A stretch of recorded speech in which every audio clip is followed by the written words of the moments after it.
আমি আজকে কথা বলবো অ্যাকাউন্টিংয়ের প্রসেস ব্যাপারটা নিয়ে, যা খুব সিম্পল এবং স্ট্রেট ফরওয়ার্ড। তো প্রথমে আমি আসি identification of transaction and events ব্যাপারটা নিয়ে। তো এখানে একটা ব্যবসায়ের আর্থিক লেনদেনগুলোকে চিহ্নিত করা হয় যা টাকার অঙ্কে পরিমাণযোগ্য। এরপর আমি কথা বলবো সোর্স অফ ডকুমেন্ট ব্যাপারটা নিয়ে।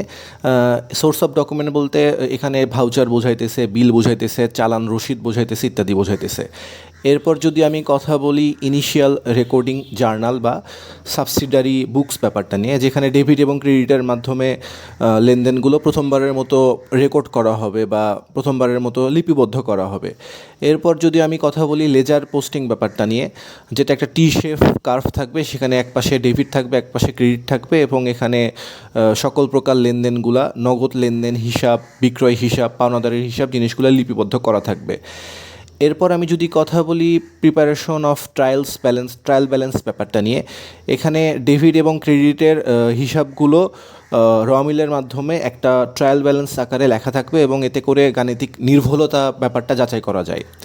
এরপর আমি যদি কথা বলি প্রিপারেশন অফ ফাইন্যান্সিয়াল স্টেটমেন্ট ব্যাপারটা নিয়ে, এখানে থাকবে statement of profit and loss, যেটাকে ইনকাম স্টেটমেন্ট নামে পরিচিত।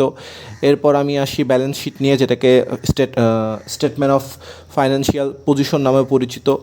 এরপর যদি আমি কথা বলি ক্যাশ ফ্লো ব্যাপারটা নিয়ে, এরপর আসতেছে হলো স্টেটমেন্ট অফ চেঞ্জ ব্যাপারটা নিয়ে, যেখানে একটি নির্দিষ্ট সময় মালিকানা সত্ত্ব পরিবর্তন প্রদর্শন করে। এরপর আমি কথা বলবো নোটস অফ ফাইন্যান্সিয়াল স্টেটমেন্ট ব্যাপারটা নিয়ে, যেখানে ফুল ট্রানজ্যাকশনগুলো ডিটেলস এক্সপ্লেন করা থাকে।